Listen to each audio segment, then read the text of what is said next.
एक साल में 12%। जी हाँ, एक साल के अंदर रुपी का डॉलर के अगेंस्ट 12% से भी ज्यादा का फॉल है। हम 84 से 96 रुपीज से ऊपर आ चुके हैं और हो सकता है आने वाले समय में ये वैल्यू 100 क्रॉस कर जाए।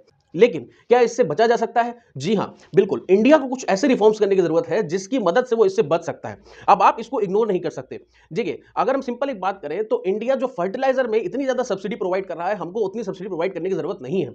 अगर हम देखें तो हम 20 से 25% यूरिया इंपोर्ट करते हैं। एक बार वो हमारे कोस्टल एरिया में पहुंचती है तो उस वक्त उस यूरिया की कॉस्ट होती है $935 पर टन। लेकिन जब वो फार्मर्स को बेची जाती है तो वो होती है $70 पर टन। तो आप बोलोगे कि हम फार्मर से पैसा ले लेंगे कि हम उससे कट करेंगे? नहीं।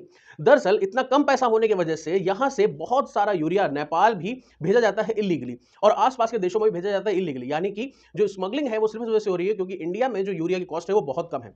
दूसरी चीज, इंडिया आज 80 करोड़ लोगों को फ्री में खाना देता है, या हम ये कह लें फ्री में राशन डिस्ट्रीब्यूट करता है। जबकि अगर हम अपने ही नीति आयोग की माने तो हमारा जो गरीबी है वो पिछले एक साल में 5% कम हो गई है। अगर ऐसा है तो 2.80 लाख करोड़ रुपए क्यों जा रहे हैं वहां पे? अगर वहां पे हमारी पॉवर्टी कम हुई है तो हमको धीरे धीरे फ्री राशन भी कम करना चाहिए। तो अगर हम इन दोनों रिफॉर्म्स को चेंज करते हैं तो इंडिया लगभग 1 लाख करोड़ रुपए बचाएगा साल के।